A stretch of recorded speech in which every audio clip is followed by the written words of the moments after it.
of Iron for Germany, 1939, October.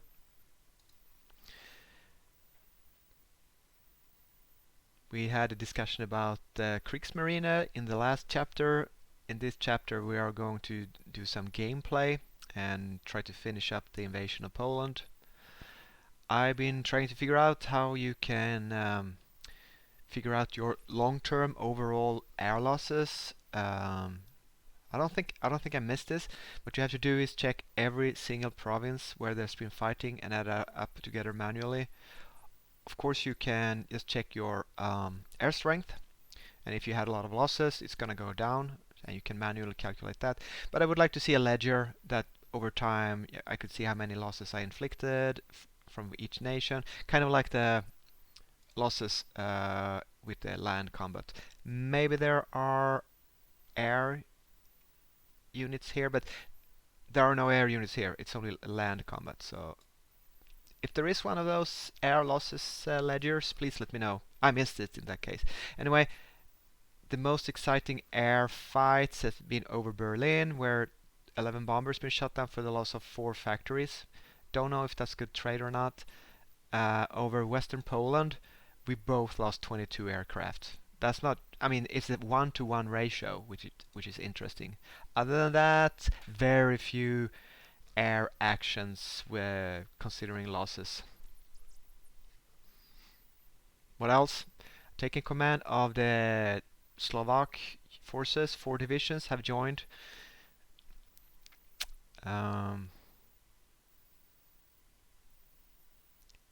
Examined combat. We win 96% of our battles, and one we lost only because I retreated manually. So that's good. France still quiet on the Western Front, which is good. Yeah, my operatives are now helping me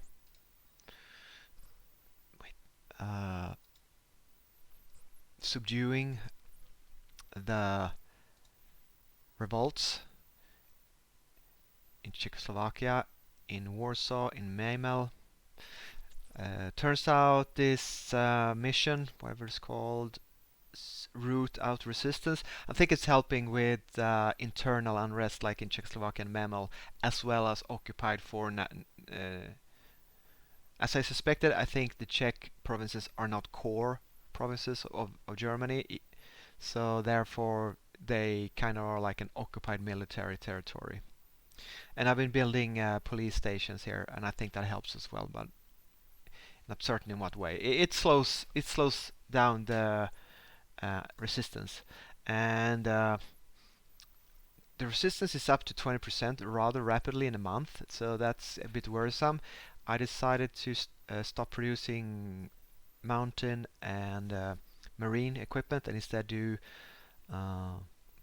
garrison equipment, and I actually made them a little bit as police heavy, so their suppression value is a bit increased. So long term, I kind of done some reconfigurations towards policing, garrisoning occupied territories. Just a little bit. I'm not quite ready, but that's the way it is.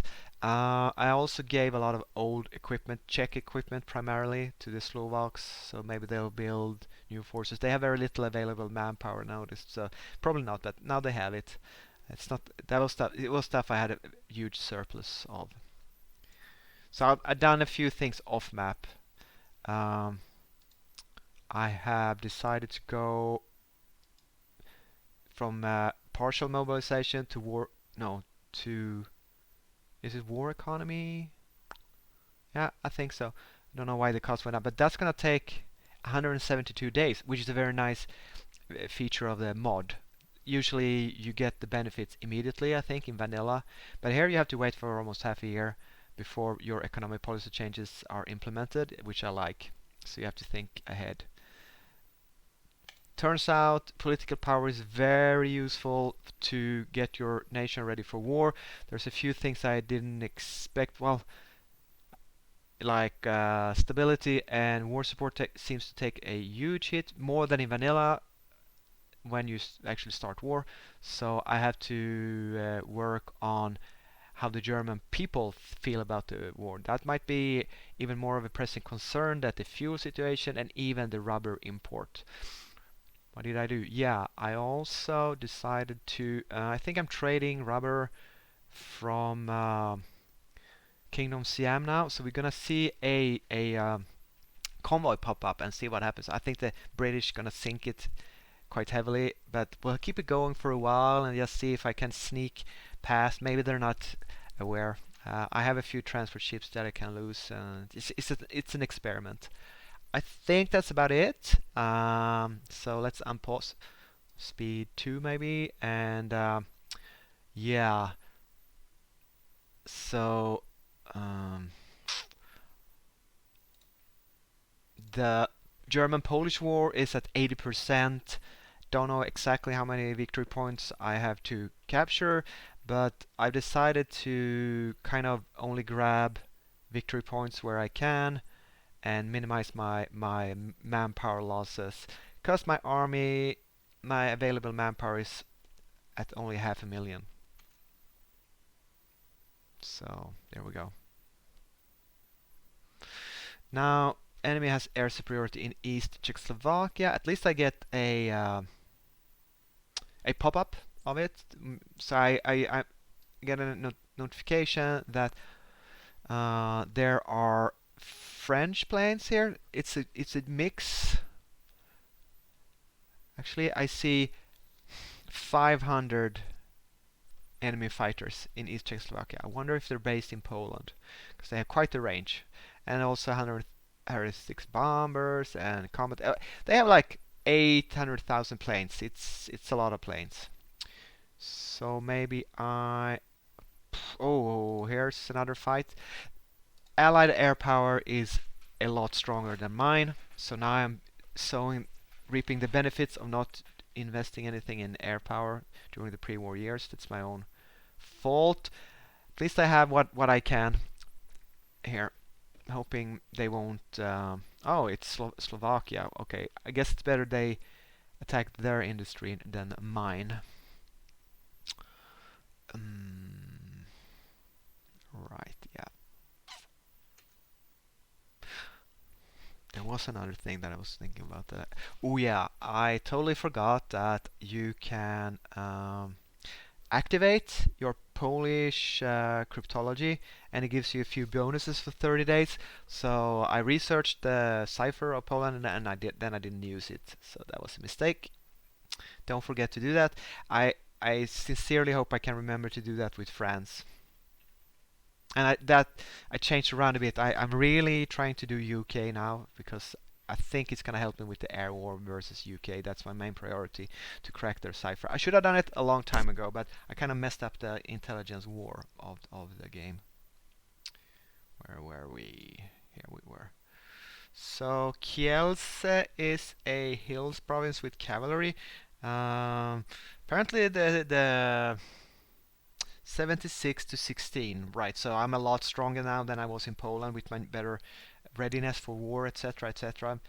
These values used to be for the Panzer divisions used to be around 10, 15, maybe 5, so really low.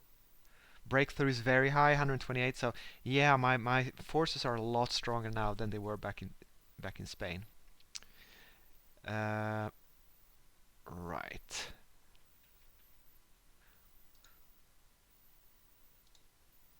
These guys. I mean, if I were to micromanage extremely much, I could set up a plan here only in this province border and order these guys to attack. But I think I'm gonna let these guys retreat, and I suspect they're not gonna reach Tarnov before I get there. Except, so yeah, I'm not gonna fight them. I'm gonna let them attack me.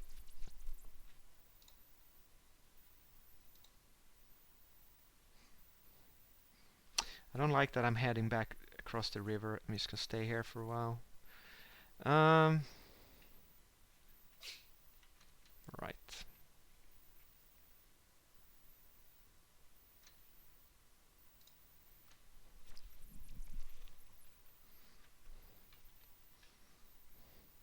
Paratroopers are attacking Slovakia. Accepted our Lend-Lease. Our material support will help their effort. Yeah, and I think it takes 1 month for the Lend-Lease to get there, and that makes it more likely that I can annex them. I think that's more for the Commonwealth if they want to annex one of all their subject nations. I mean, I did choose to either share this area with Hungary or give them freedom. I don't think there was an option in this version to take over the territory as German territory. It usually is vanilla, I think. So, yeah.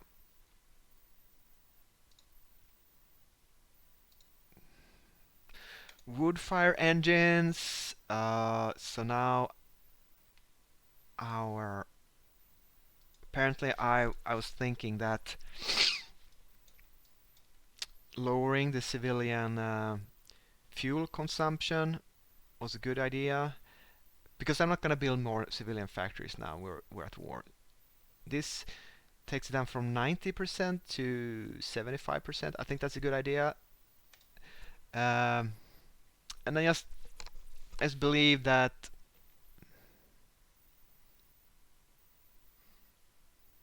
it just affects how much fuel, no, how much oil is converted into fuel. So you get a higher uh, efficiency now. I don't quite understand how the civilian fuel usage is working. Oh yeah, I do. Wait, I'll show you. Civilian fuel usage is, excuse me, it's, where is it? Hmm. It's supposed to high taxes, limited export, high tariffs. Isn't it here?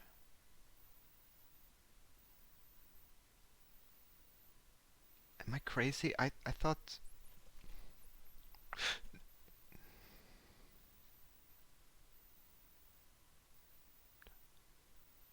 high taxes, state press, police state, varied nation. Oh, down here, sorry. Down here, by research and production, they have a normal civilian fuel usage. Yes, right. So that's level 3 out of 5. That means daily fuel gain factor is 28% less. Um, I think, okay, so wood-fired engines now affects that by 10%. So maybe it was 38% before, I can't remember. But if I were to lower civilian fuel, I will gain a higher coefficient for fuel conversions, but that will cost me political power gain, weekly stability, and war support. And as I said in the beginning, I am a bit worried about that. So I'm gonna let people run around in their cars for now. More worried about what they feel about the war than my actual fuel consumption. We did not get a pop-up for our convoys being sunk. So yeah, here's a new convoy that you can see, the blue one, which is, I suspect, if I see, let's see, if I examine it maybe from the port, no, it should be, isn't that a convoy? It's probably a convoy for rubber from Siam. Okay, if I click here, I don't know how to see, I don't know how you can get information. Maybe if I have the naval filter. Right, yeah, you have to have the naval filter. You import rubber from Siam, 11 ships, route efficiency 100%. Uh, so basically 11 transport ships out of these 500 convoys are giving me rubber now, and that means my rubber is good for now. But the Brits gonna start sinking those ships soon. But anyway, that's how it works for my confirmation and yours truly. This, I guess I could. support a little bit here. Maybe, maybe. Oh, okay. I created a pocket here. I'm just gonna kill these Polish troops off as fast as possible. Um, got a lot of troops coming there. Just for the fun of it. I don't know what happens if you encircle and kill troops. There is a factor that you can capture equipment. I suppose they count as losses. Just military losses in general. I don't think there's like a prisoner of war category of losses for the enemy. Gonna support here. So go to Brest. I don't. It seems it's empty now. Are those Russian planes? Yeah, probably. So in a way, there is a certain advantage to encircling enemy troops and killing them off. And also, I have a sneaking suspicion that you actually gain like more experience somehow, that you get some sort of bonus from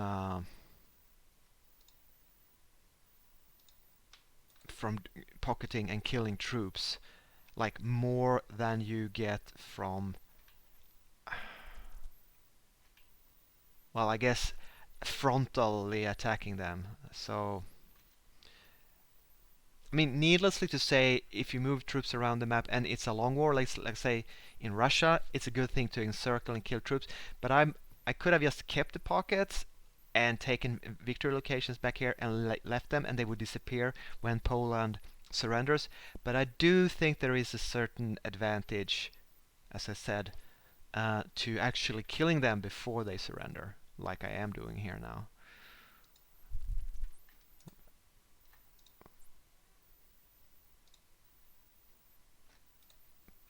hmm Maybe a tad more experience as well.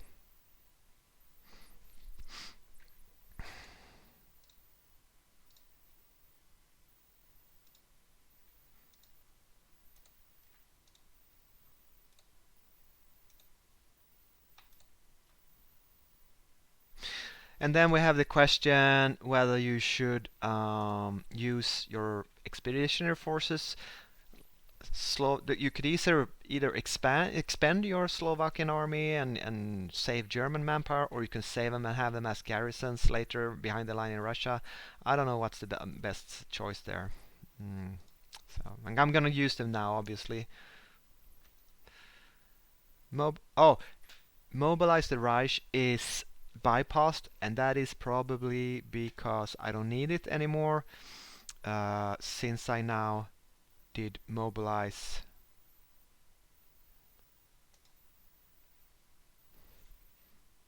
Sorry, again, where is that?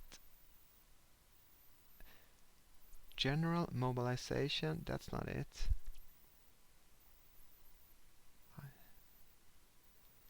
Most. Okay, I'm going over to war economy. I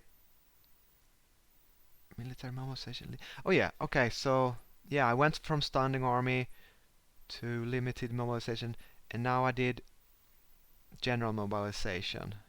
So I'm at full mobilization. Did I actually pay for that and choose it? I think I only went up to limited mobilization and could not do this. Maybe I did it manually for 22 political power.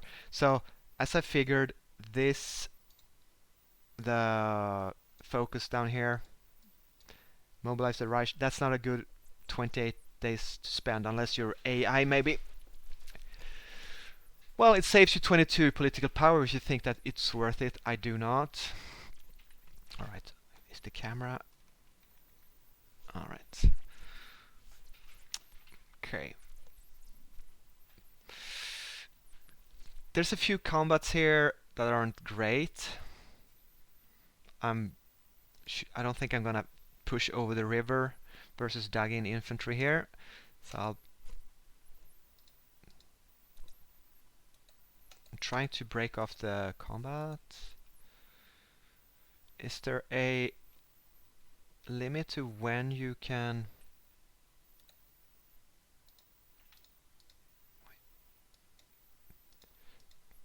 Um, maybe I'm on the wrong map mode. No? Wait. What? Why can't I? Oh, there you go. Oh, I retreated. Okay. So I couldn't stop the combat, but I could retreat. Ah!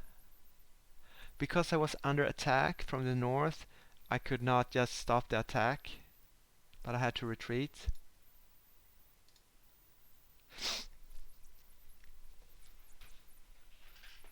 I think you should be able to stop the retreat by right-clicking in this province, and then I should stop this attack and just defend the province. Now we're retreating here. That's fine, but let's say, yeah, it's a good thing the Polish don't capture this province, because then my Panzer division could be overrun by this very weird and strange Hearts of Iron user interface model. Let's fight as much as possible here.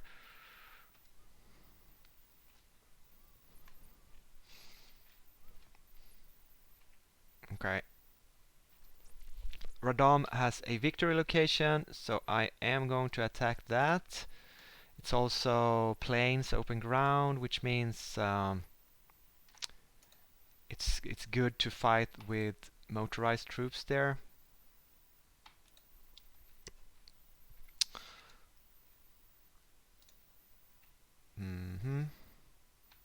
Yeah.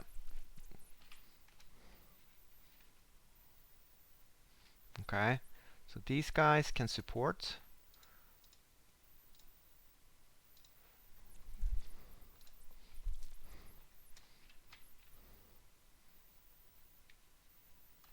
Okay.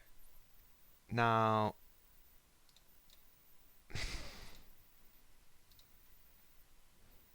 what's this? This guy is kind of, is he gonna dig in or is he gonna attack? I think he's going to support over the river up to Kielce here, so we can make a pocket of 4 provinces. Maybe I should have attacked the infantry, the cavalry here instead, made the pocket even larger.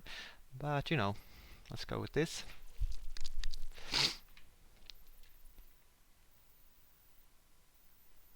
We have no air pop-ups, so my hope is that no, we still have a lot of bombers and fighters in Berlin, but now they lost 14, 18 planes. Not if I don't know what years and months. Like, shouldn't these days be included? The losses be included in the years and months? Is it an average? Anyway, how many days is this? Is this only for the graph here, or days 30? Anyway, I don't understand. I can't click these boxes, but I see 18 planes shot down. I see disruption value and I see buildings bombed. But over which amount of time, I don't know. I can only see disruption here. I don't see any losses. Sorties doesn't explain what the difference between the last. This is the last mission. This is last day. Yeah. If you go through the forums and wiki, I'm sure you can get this information or ask experienced players. But since I haven't, I don't understand the game and the interface. Again.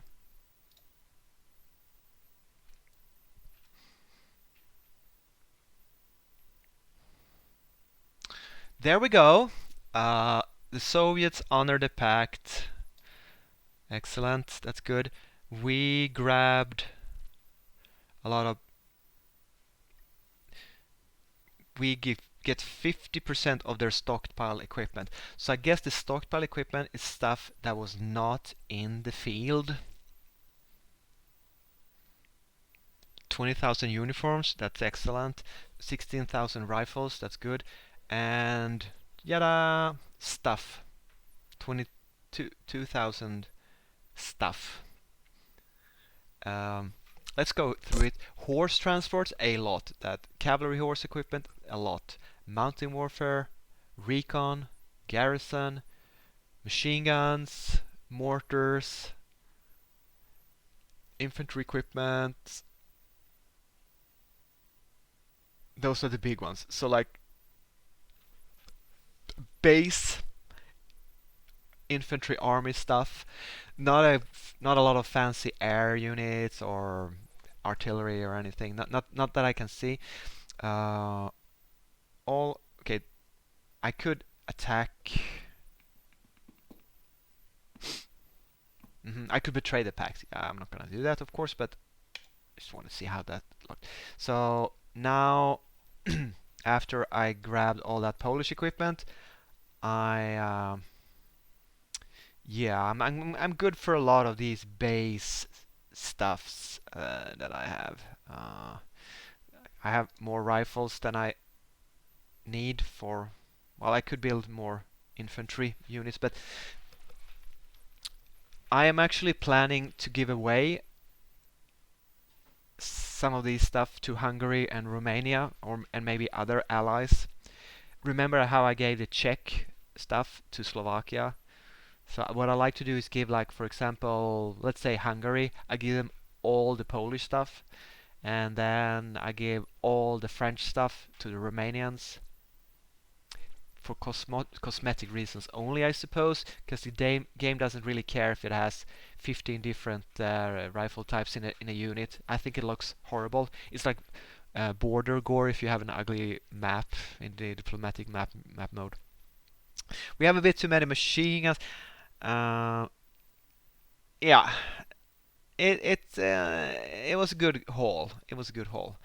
And is the war now?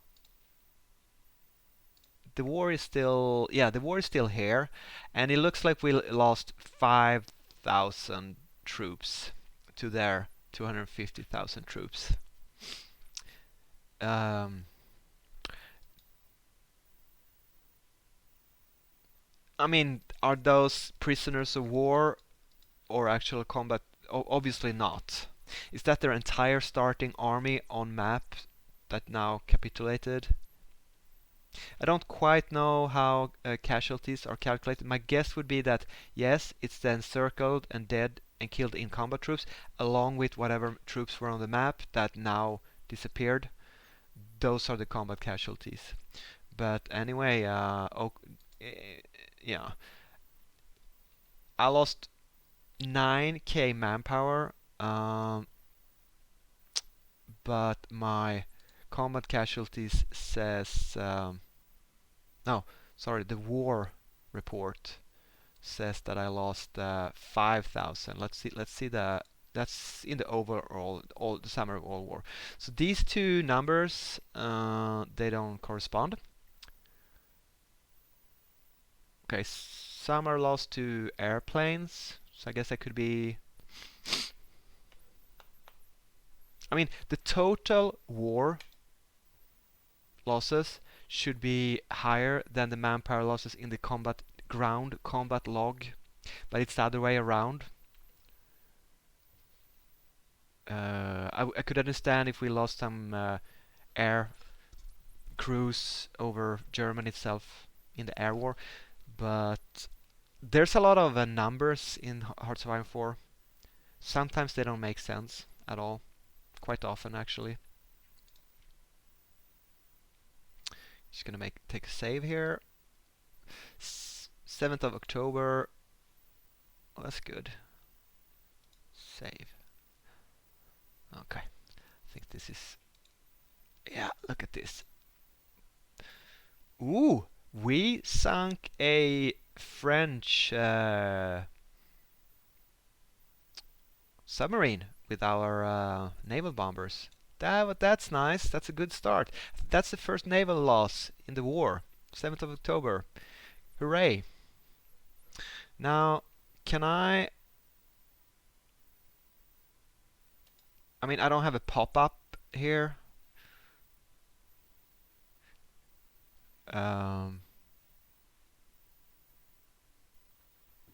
Henri Poincaré, 100%. Is that the name of the destroyer? Sorry, yeah, that's the name of the submarine. What I want to know is, can I get rid of this report? If I right-click it, it disappears. So you right-click and it disappears. Because, Yeah, I don't want to keep them out there cluttering the map up. Now we're above 40% war support. We could include women in the workforce or encourage women to go to work in the factories. That's not what we're gonna do now, though. We should probably set up some garrisoning here. Like, how about we take one army, the first army, and we use that to definitely defend versus the French. Okay, so that's the first army. The second army,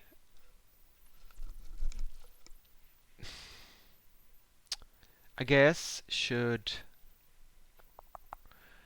set up to defend versus Belgium and Holland.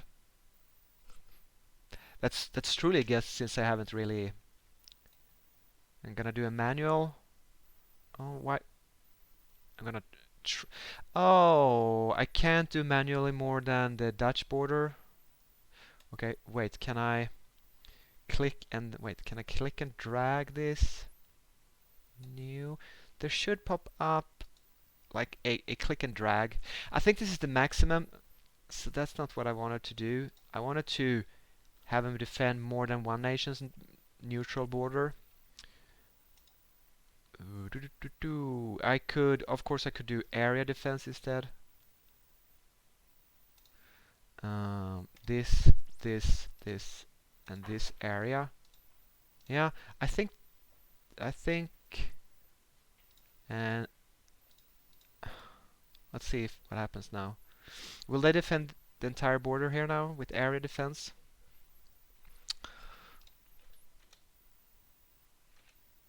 Great news. No, I don't think they will, since they don't have anything to defend. I have to defend. Um, I'm interested in defending the border, not the cities themselves. Alright. I mean, I only play this game for years, but I still can't manage to defend 3 nations' borders with one army. I don't think you can. I don't think it's possible. Air defense. Fallback. Can I do a fallback line? Yes, that I can do. I can do a fallback line entire. Okay, so I guess I was wrong. Is the army gonna start moving there? Yep. There we go. Sorry, my bad. You know you can do it. You just have to use a fallback line. And I guess I have to keep the 4th Army in Poland to suppress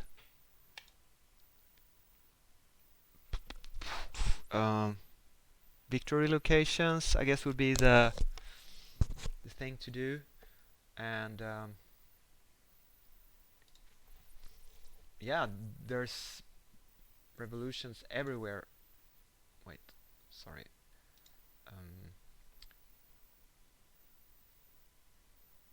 Area defense.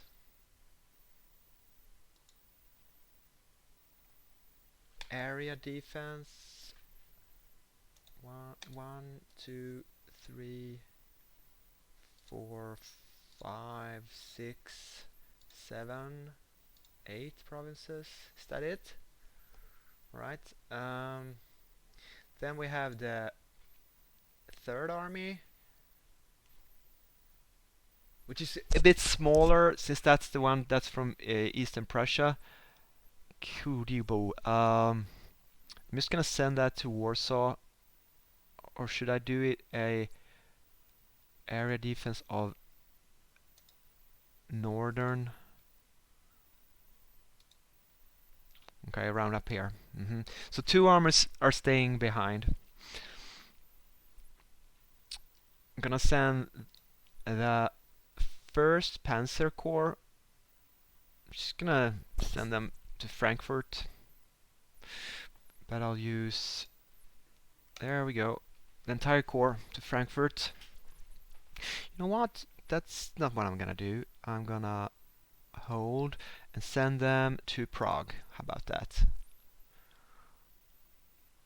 Or actually Brno. And the second Panzer Corps is gonna take a vacation in Prague. Purdue, Purdue. Paratroopers gonna go to Warsaw.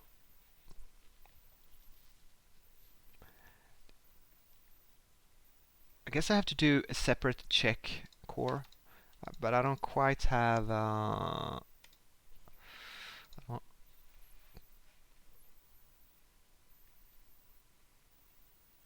Just give him a leader with decent, I don't know, defense. Yeah, I can think about that off map. Send them to Krakow, and maybe one to Katowice. So that's like, what's this? Right. I don't have an army up here. Yeah, let's. We have 3 military factories.